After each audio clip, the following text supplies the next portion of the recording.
Hold on, this KFC goes so fucking good.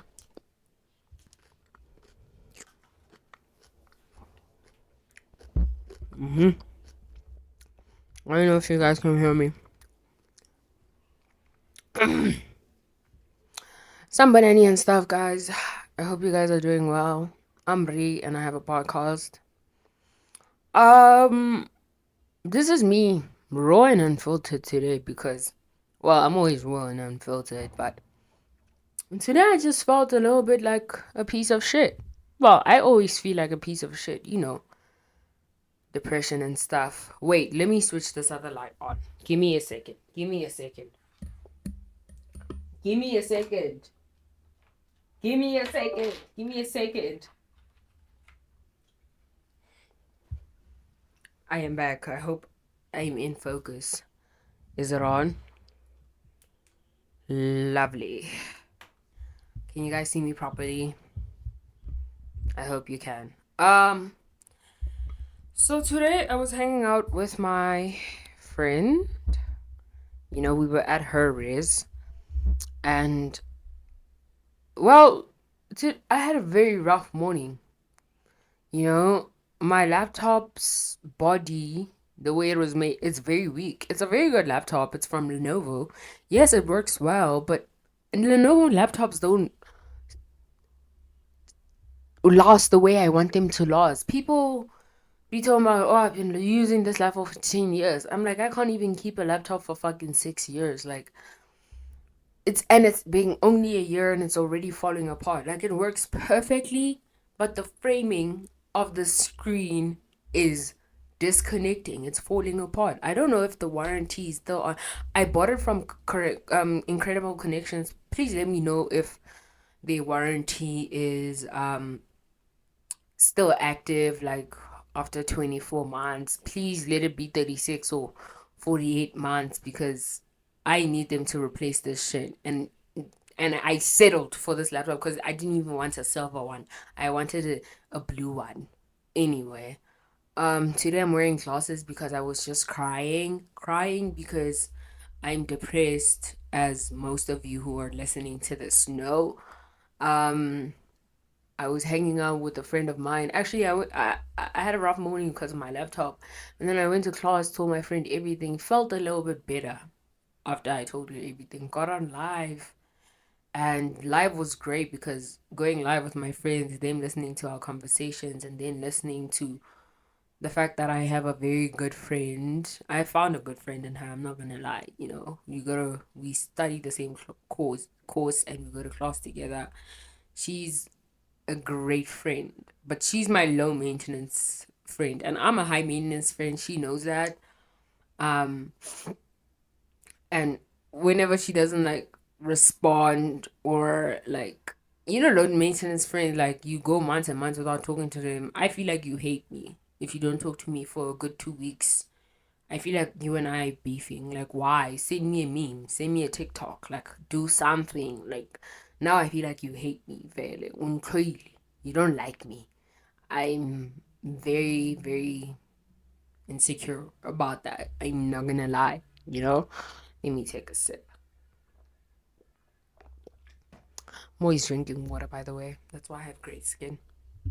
Um, so I'm telling her about my situation with my laptop. I'm like, now even if this one gets replaced, like the Lenovo laptops are always weak. At least my experience with Lenovo laptops are so terrible. Anyway, so we're chilling at her race. She doesn't live in my race. We're chilling at her race in her room, and we're chilling. Everything is great. We're on live. We're having an amazing conversations. I feel very safe to be myself around her, which is very important when you have friends. You have to feel safe to be yourself around your friends. Otherwise, those are not your friends, and your gut is telling you get the fuck out. That's what your gut is telling you, mama. And it was great until I came back to rest. I took an Uber from her race to mine. I got here and immediately started to feel lonely. I have no idea why. I'm like, is this the depression? Is this the anxiety? Like, I felt like a piece of shit. I go on my TikTok and my TikTok is talking about, like at the end of the day, even after hanging out with your friends, you still feel lonely. And honestly, that's how I feel right now. I feel very lonely. I constantly feel like a piece of shit. And this is not me being like, like I constantly feel like, a piece of shit. I was just crying right now. That's why I'm wearing these glasses. And um it's it's very hard not to, because when I'm alone, I really, really feel like I really, really feel like my existence is a mistake. I don't feel like I should be here. And I've always felt like this.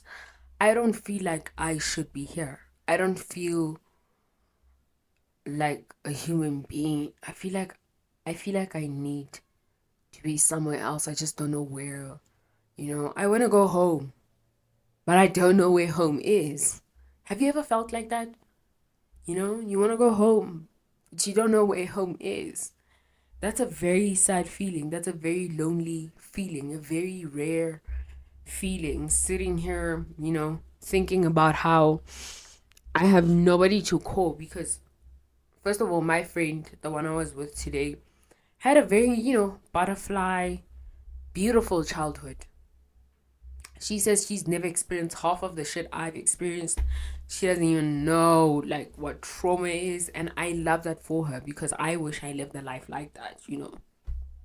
She's like, "Oh, I've never experienced that with friends. I've never experienced like I'm like, more people should live lives like you. I don't want people to go through what I went through. It's terrible. It's fucking terrible." And I'm sitting here and I'm like, should I call my mom and tell her how I feel? But at the same time, my mom is also not a safe space.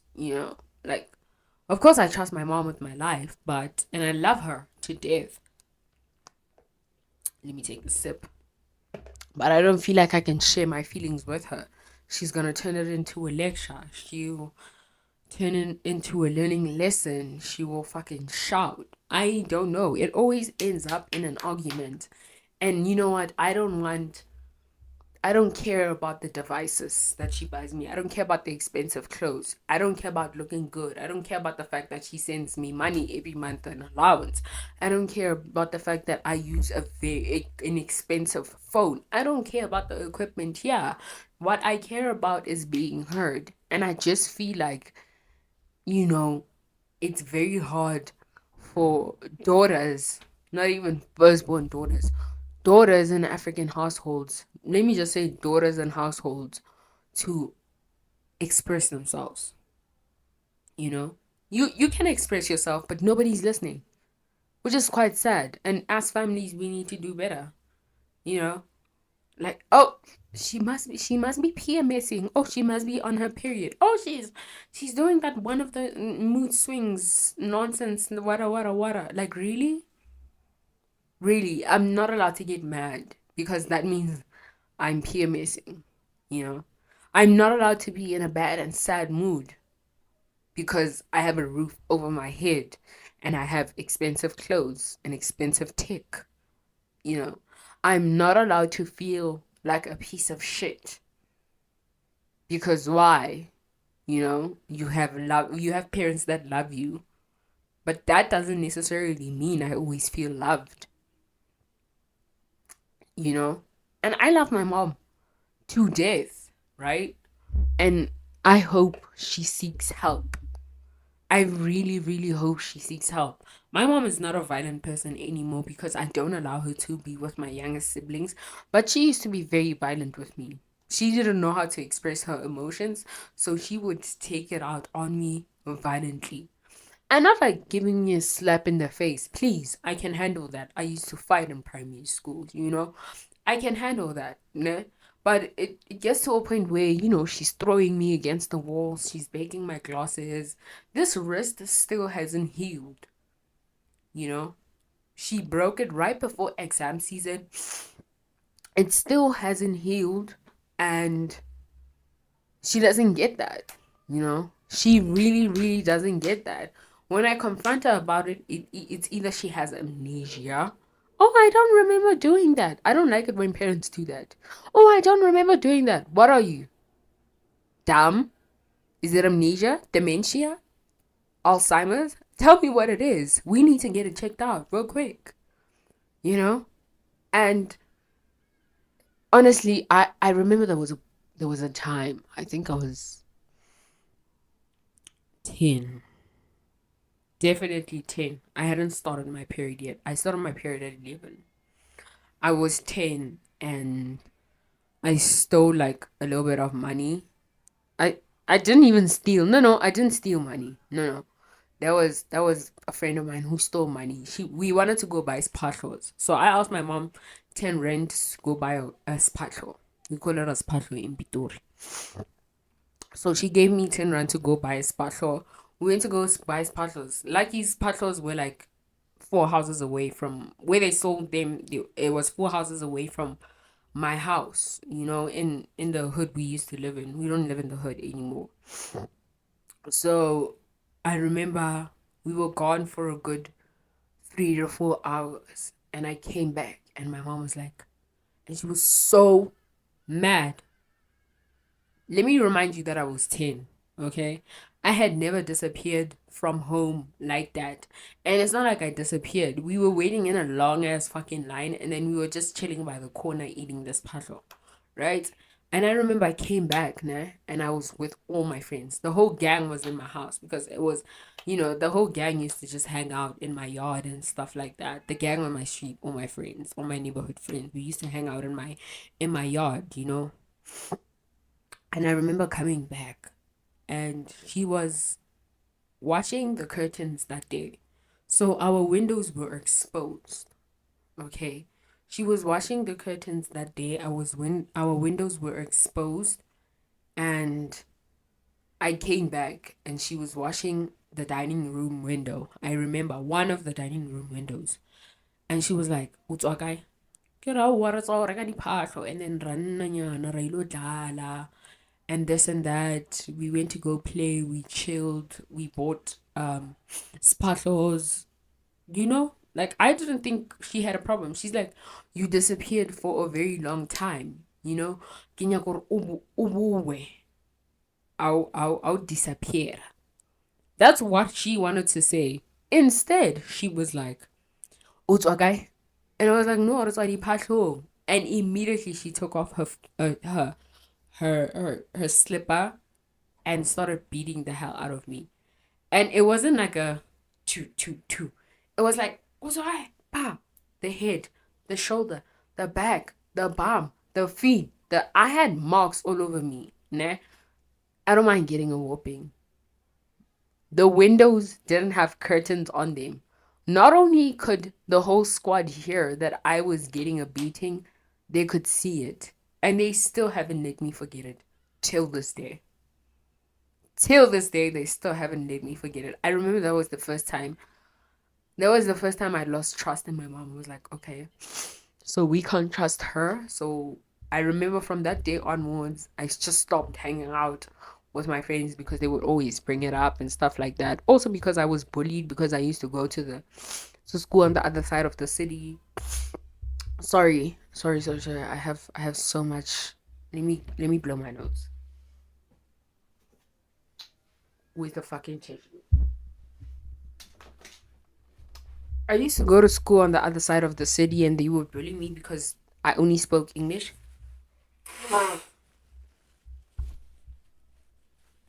And um also I didn't know how to speak my home language. And even if I tried to speak my home language, I would butcher it, or I would mix it with English words and stuff like that.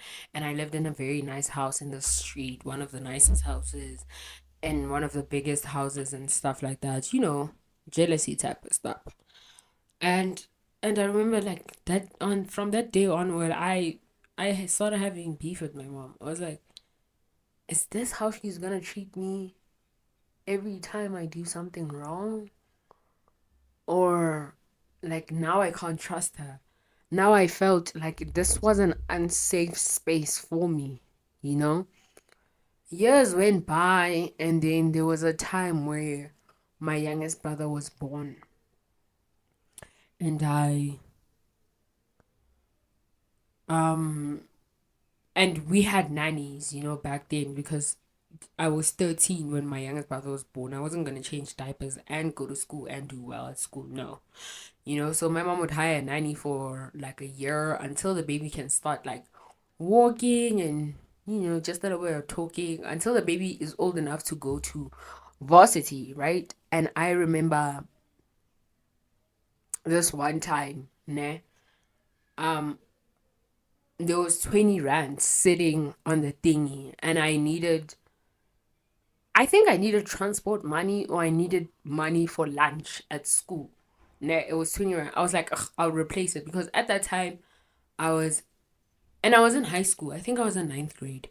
I was in ninth grade, and I was like, I'll replace it because when I get to school, I had a friend named Bonolo.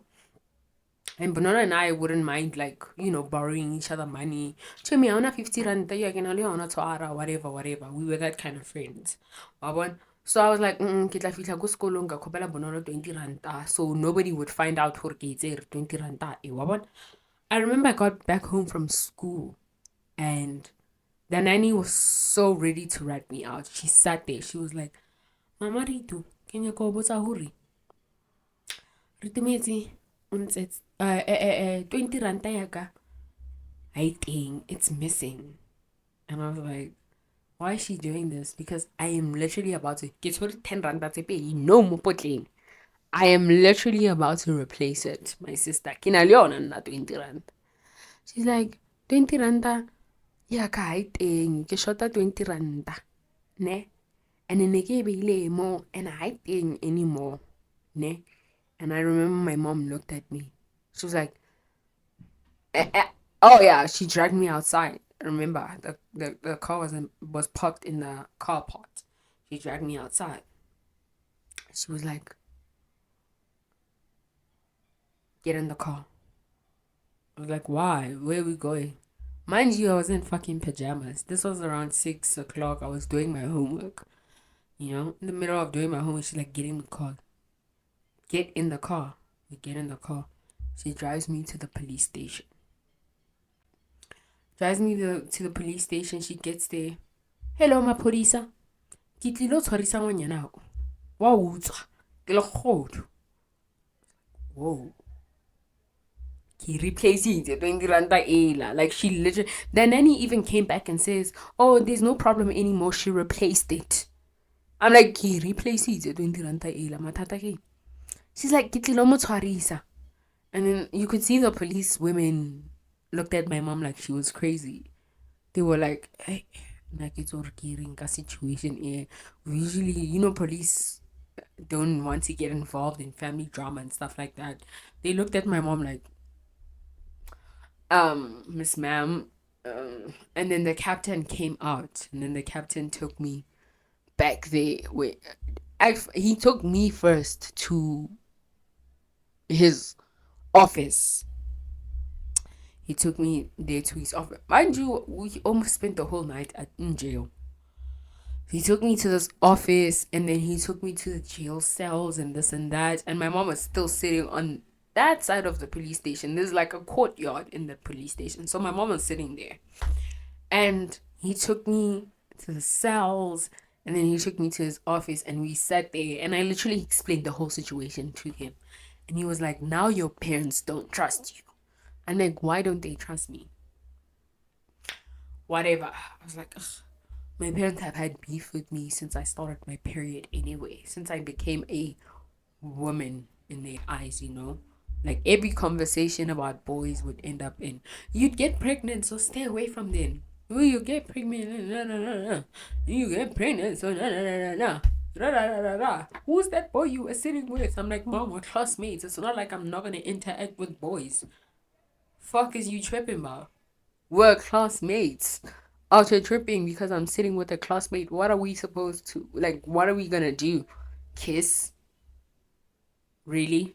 We're standing right in front of the gates. He's also waiting for his mom to fetch him. So we can wait together. Fuck's wrong with you, I felt like she was so worried about me getting off wrong track, but at the same time, that worry also damaged me in some sort of way, you know? And then there was a point in high school during exam season.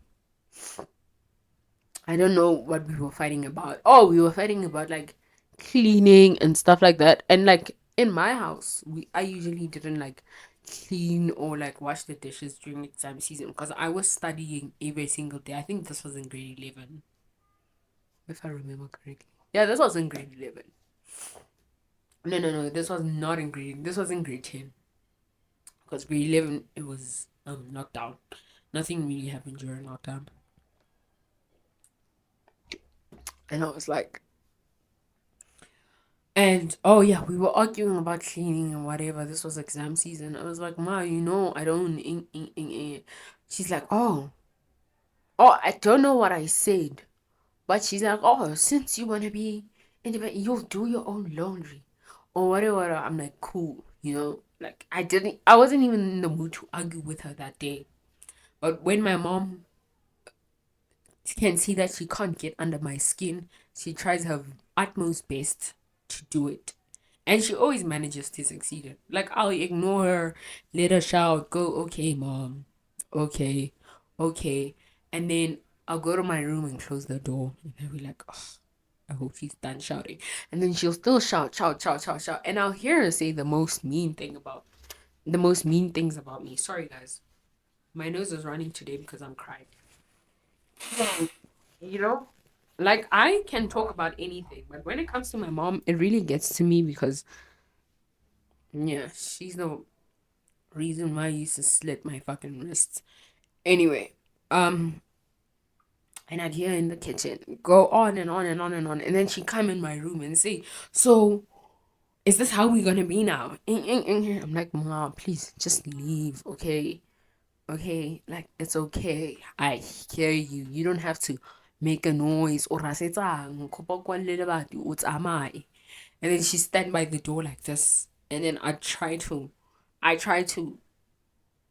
get out of my room, like move past us. We were standing by the doorway like this. Try to, and then that's when she pushed me. And as she did, she pushed me. I was like, don't push me. Push me again. I pushed her back. And then we started fighting, started fighting, started fighting. But at that time, I wasn't strong yet. Mama. Like, I knew, actually, I was strong. Like, I could have hurt her. But at the same time, like, this is my mom. I can't fucking leave a bruise on her. Even though she's leaving bruises on me and scratches and wounds, I don't give a fuck. I'm not leaving wounds on her. So we started fighting. And then I remember, against the wall, my head against the wall, my glasses across the living room, and they broke. They had this scratch for like years. I can show you the glasses now if I can find them. They had a scratch on them like this, and I remember people asking, "Oh, what happened to your glasses?" And I'd be like, "Oh, they fell. They didn't fell. They didn't fall. I mean, um, my mom's a lunatic, and she lost control that day, and she broke my fucking glasses." And she broke my wrist. I remember because she was also holding. She also, I don't know, because the room used to sit in between the fridge and the microwave, né?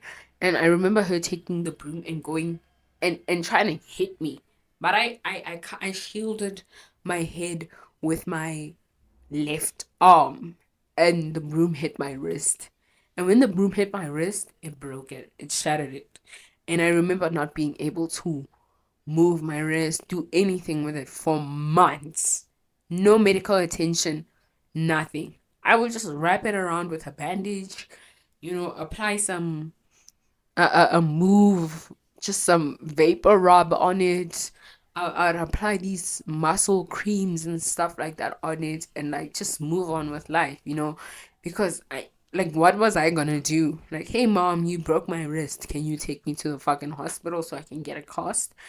No, for months on end. Close to a year, probably. I still can't do a handstand because this wrist gets so painful. Even when I pick up stuff, this wrist, it hurts like a motherfucker. it hurts a lot. And every time she's always like, "Why is your wrist hurting?" I'm like, "Oh, you don't remember the time you hit me with a fucking broom trying to hit my head? You were trying to hit my head. I had to shield my head. So instead of my head getting a fucking dent, I would rather have a broken wrist, you know?" So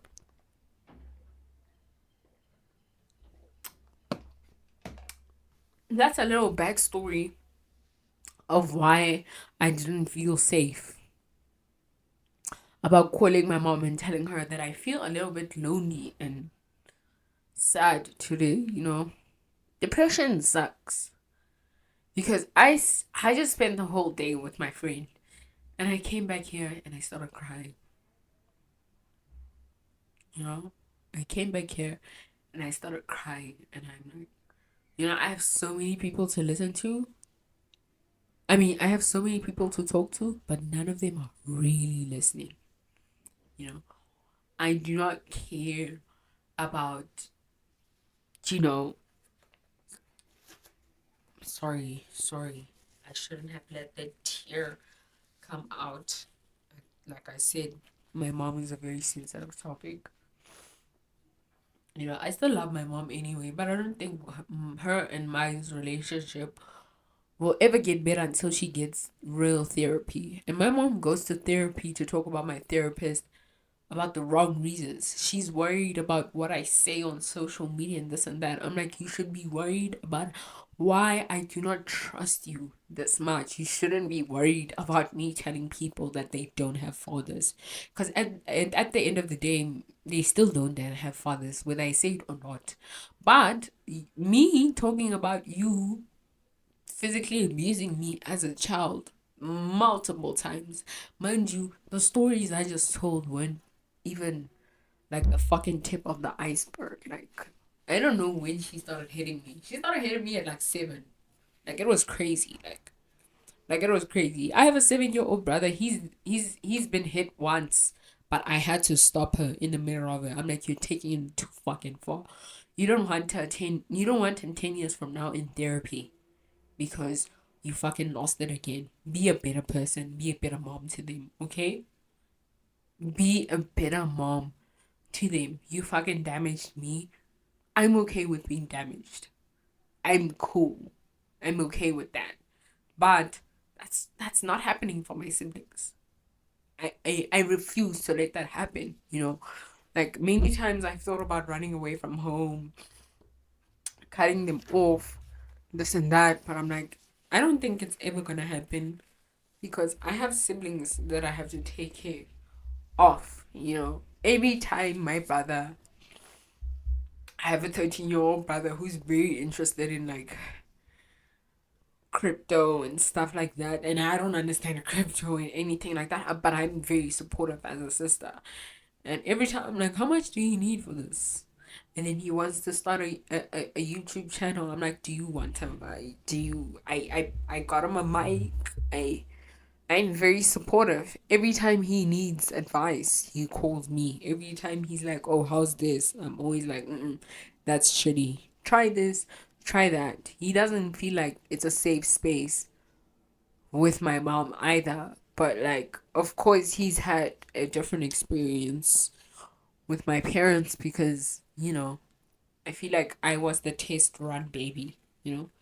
They made all the mistakes with me so they would be good parents to the rest of them. And I'm okay with that as long as my siblings are very happy in life. I'm happy. I'm okay with that.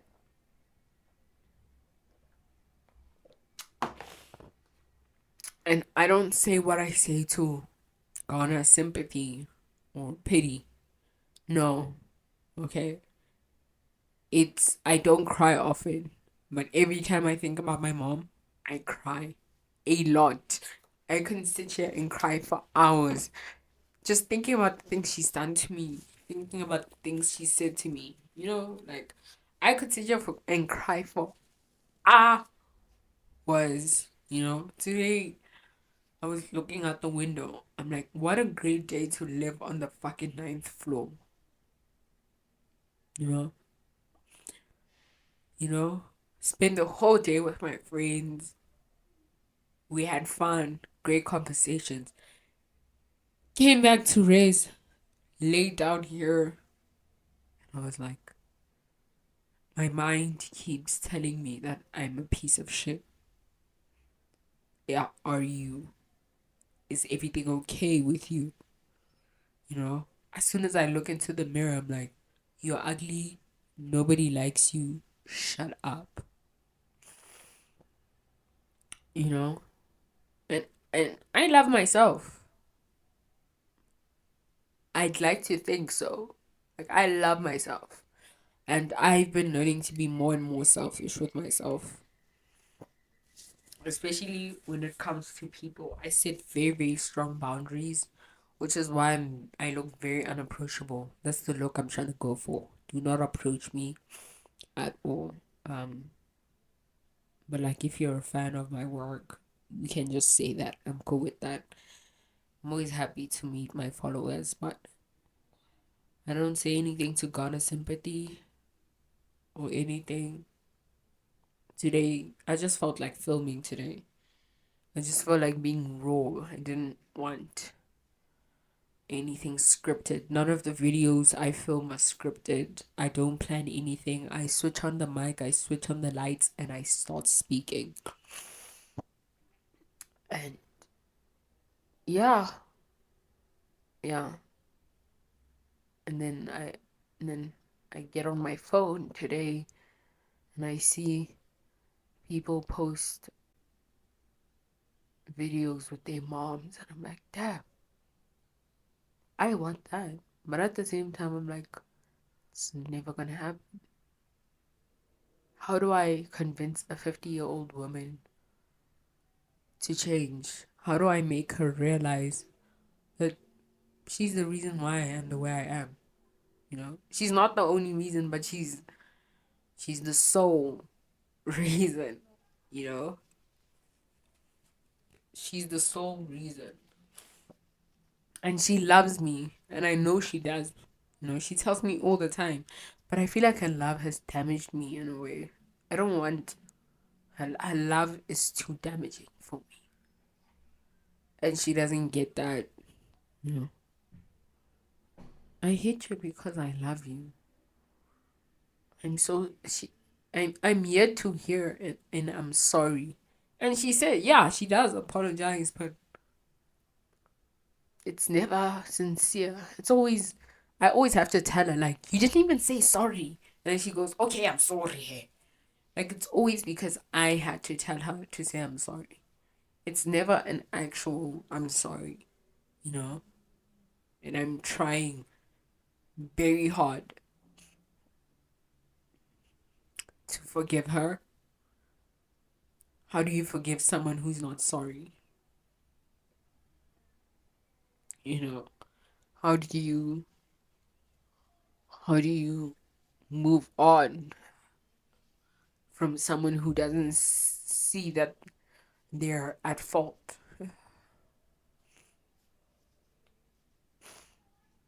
And I've had people be like, "Oh, what does your dad think about this?" Don't don't even mention him. My dad is just a provider in my household. He's not a supportive system at fucking all. I'm not gonna sit there and be like, I remember my mom would used to like nantrapa, like fucked up, and I would run behind my dad, and he wouldn't be like, "Oh, stop, stop, don't hit my daughter or anything." He'd let it happen. He'd look me dead in the eye and say, "I can," you know. So I don't trust him either. I trust him to send me money on the 26th of every month. And I trust him to keep the lights on in our house. And I trust him to keep the fridge full. I do not trust him. I could get into a car accident right now. He wouldn't be my first call at all. I could get sexually assaulted right now and he would never know. He doesn't know a lot about me at all. And yeah. So him, he's just an accessory in my life who happens to take care of me financially. And the rest of my family members are exactly like my mom, if not worse. And I feel like the only person who understands me is my grandmother. We're a lot alike. She gets she gets me. She's also a little bit like narrow minded, but she's 71, so I get it. But when I speak to her, she listens, and that's all I want. I want to be heard. Which is why I fucking started a podcast so I can trauma dump. um, yeah, I love my grandma to death, and she's not allowed to die. I haven't told her this, but as soon as I'm done filming, I'm gonna tell her like, Gogo, you're not allowed to die at all. Okay? You're supposed to get me through these rough times. Every time I call my mom, like, hey ma, I just got 250 subscribers. She's like, hmm. But if I were to explain to my grandma that these are subscribers, this and that, she would dead us look me in the eye and say, I'm proud of you. And that's all I want to hear. That's all. That's all I want to hear. This KFC coleslaw is so fucking good. Right. Mm. Oh my god, look at the tissue. I fucking wasted because I was crying. Anyway, this is probably not the last time I'm gonna cry on the internet. I'm gonna cry some more because you guys love hearing about my mom and I's relationship. And maybe someday she'll be brave enough to confront her demons and come on the podcast and explain what the hell she was thinking when she broke my wrist or my glasses. But until then, she doesn't give a fuck about this podcast. She listens, but she doesn't come back with good feedback. She always says, why did you have to say this?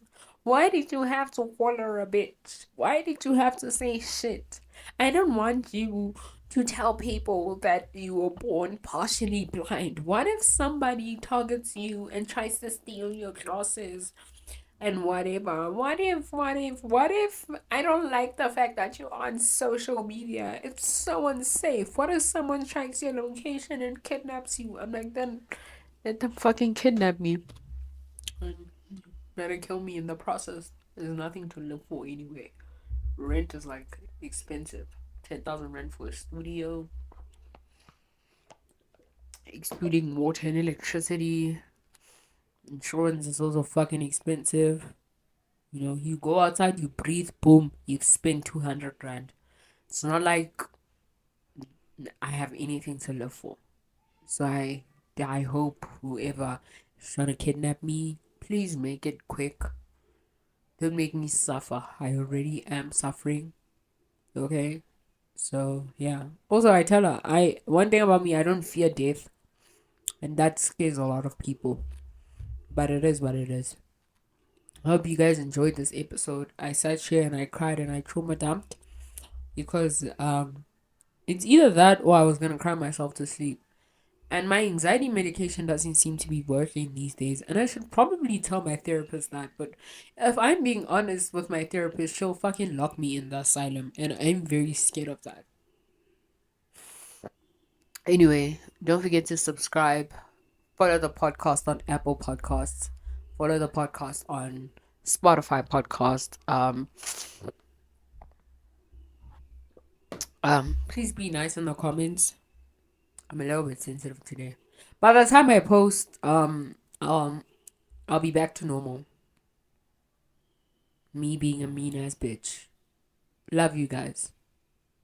Bye. Have a lovely Saturday. By the way, I filmed this on Monday. But have a lovely Saturday. Mwah. No bars.